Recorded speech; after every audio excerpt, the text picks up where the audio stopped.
Vamos lá, pessoal. Estou aqui de novo para um bate-papo com vocês, né?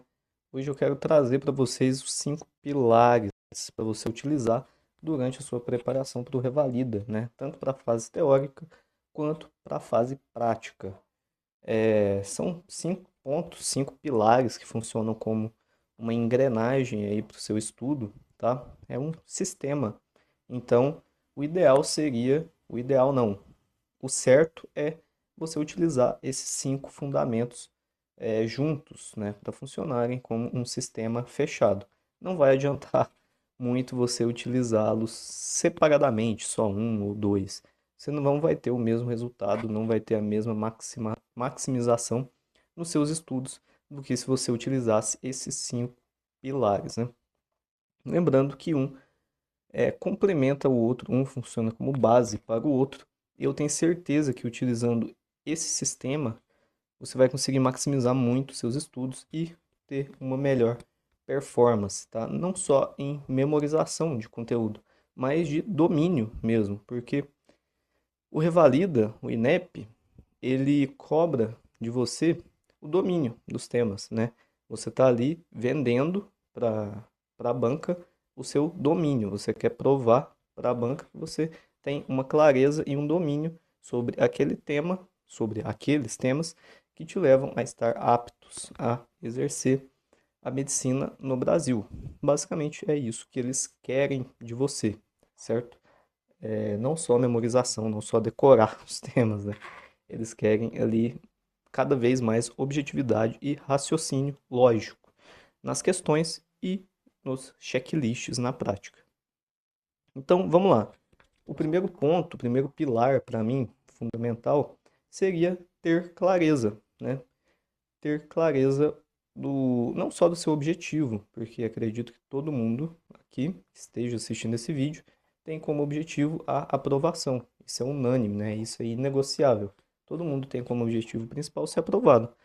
Mas ter clareza não é só isso. Você tem que ter clareza para iniciar o seu estudo, né? Para você estudar, você não pode só sentar ali numa mesa e começar a estudar do nada. Tem toda uma preparação, todo um ritual, né? Para começar de fato a estudar. E isso entra em criar um ambiente que te acolhe na hora de estudar, que você se sinta confortável, ter um cronograma que se adapte à sua rotina, ter uma administração de tempo, né? Delimitar um tempo, delimitar uma certa quantidade de temas, questões, checklists que você vá fazer. Tudo isso tem que ser programado antes, para você ter uma clareza daquilo que você tem que fazer naquele dia, né? Não adianta nada você sentar ali e resolver uma questão de qualquer tema que seja, ou ir fazendo qualquer quantidade que seja de questões, de checklists, né? Até você cansar e sem ter um cronograma, sem saber aonde você quer chegar, né? Não adianta. Você tem que ter uma direção, tem que ser um estudo direcionado e personalizado para você, que se adapte na sua rotina, que você consiga concluir, certo? Além disso, o ideal para ter clareza, obviamente, é evitar atritos. E o que são atritos? É tudo que te impossibilite de ter um estudo focado. E aí entra a parte de celular, né? Parte de não ter um ambiente, de não ter um cronograma. Tudo que envolve atrito retira a clareza da sua preparação, do seu estudo. Por isso que essa é a base para você iniciar o seu estudo, né? Seria um pré-estudo isso daqui. Pré-preparação. Esse seria o primeiro pilar, certo? O segundo pilar, já entrando na parte do estudo mesmo, seria fazer o mínimo, né? Todos os dias. Não adianta nada você estudar muitas questões, porém, esporadicamente. Estudar 2, 3 vezes por semana. O ideal seria você estudar menos, porém, durante todos os dias, certo? Essa consistência ininterrupta vence o esforço esporádico, tá? Não pense que você só vai conseguir treinar, praticar, aplicar, colocar em prática quando tiver tudo bem, quando tiver tudo ok. Ah, hoje meu dia foi perfeito, foi tranquilo, então hoje eu consigo estudar. Não é assim que funciona. Vai ter dias que vai ser difícil mesmo. E não assim você pode deixar de fazer, né? Esse seria fazer o mínimo todos os dias, muito importante. A execução diária cria essa base necessária para o sistema funcionar, para o sistema continuar girando e girando, tá? Esse seria o segundo pilar. Dentro do segundo pilar, ainda tem, tem uma questão muito importante, tá bom? Que é a parte de errar, né? Muita gente tem medo de errar, medo de fracassar, né? E aí acaba que você faz questões somente de assuntos que você sabe, questões mais fáceis, questões que você vai conseguir melhor. E isso é um erro enorme, né? A gente tem, aqui vou até deixar no vídeo, a curva de capacidade técnica, de aprendizado, né?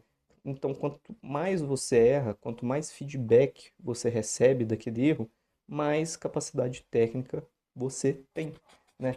Porque o feedback do erro, ele é muito rico. Obviamente, você somente errar e não analisar o seu erro, não estudar o seu erro, não adianta também. Você tem que querer errar. Você tem que buscar o erro cada vez mais.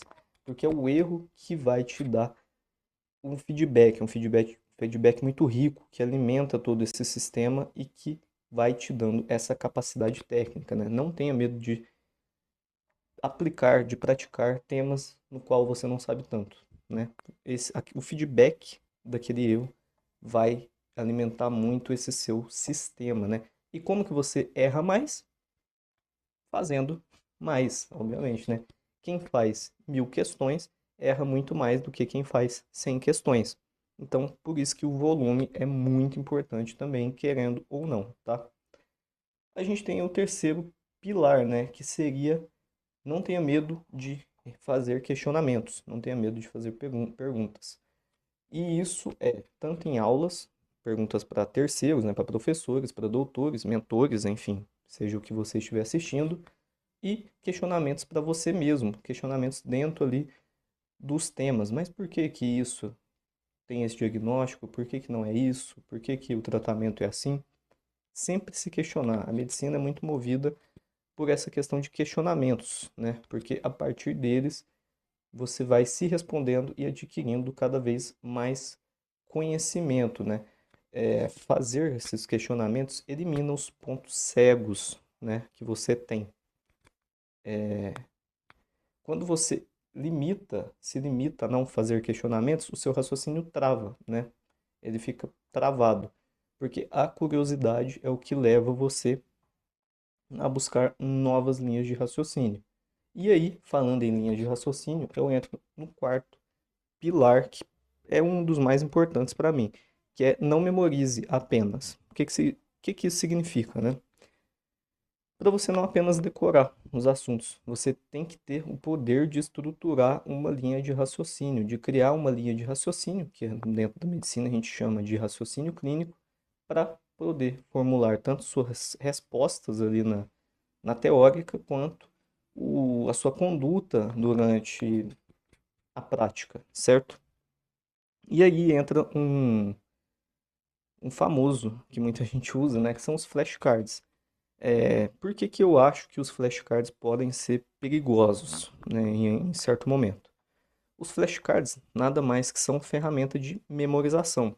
Você vai apenas memorizar pontos, informações desconexas, né? Você vai decorar as informações, mas não vai ligar cada uma delas. Você vai decorando partes do conhecimento sobre aquele tema. E na medicina tem muitos temas que realmente são de memorização. Então vai ser muito útil os flashcards. Não estou falando que é ruim, tá? Os flashcards vão ser muito úteis, sim, para essa memorização a curto prazo, né? Que você vai revisando periodicamente, vai refrescando na memória. Porém, você não constrói uma linha de raciocínio estudando por flashcards, tá? Você não constrói o seu raciocínio clínico memorizando, certo? Como que você constrói uma linha de raciocínio clínico? Tem algumas formas, né? Tem duas formas, na verdade. Primeiramente, se é sobre um tema que você não tem conhecimento ainda, você vai ter que assistir uma aula sobre aquele tema primeiro. Por quê? Por que que a gente assiste a aula? Não só para conhecer o tema, a gente assiste uma aula também para ver a linha de raciocínio daquela pessoa, certo? Durante a aula, você tem que se inspirar na linha de raciocínio daquele professor, né? Ele vai demonstrar a linha de raciocínio dele, de como ele está chegando naqueles diagnósticos e tratamento, e a partir da linha de raciocínio dele, você cria a sua própria linha de raciocínio, como se fosse uma inspiração, né?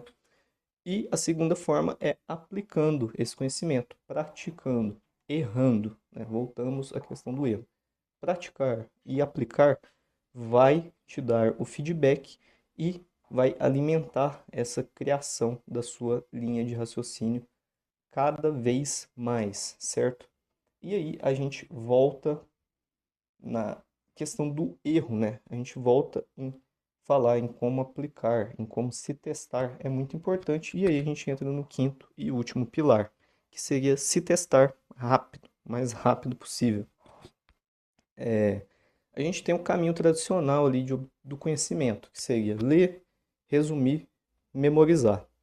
Chegou aqui nessa parte, a gente pensa: ah, eu ainda não sei o suficiente sobre esse tema, então eu não vou praticar, não vou treinar, certo? Vou rever ele primeiro. Quando eu tiver bom, quando eu tiver memorizado tudo, aí sim eu testo, aí sim eu pratico. E é muito errado isso, certo? Porque a parte do errar, do aplicar, praticar, vai te dar aquele feedback, que é extremamente rico, que eu falei. E isso vai alimentar ainda mais a sua capacidade técnica, certo? De domínio daquele tema. Por isso que se testar é tão importante, mesmo que você ainda não saiba o suficiente sobre aquele tema, certo? Esses são os 5 pilares aí, esse sistema de engrenagem que eu queria trazer para vocês, certo? Baseado aí nesses 5 pilares, ter clareza, fazer o mínimo todos os dias, não ter medo de se questionar, não memorize apenas e se testar cada vez mais rápido. Esses 5 pilares funcionam como uma engrenagem e se você colocar todo esse sistema em prática, tenho certeza que você vai conseguir construir uma estrutura de uma linha de raciocínio sobre os temas de forma muito mais sólida, tendo um domínio muito mais completo sobre os temas para a sua prova, certinho? Bom, o vídeo de hoje é isso, pessoal. Até a próxima.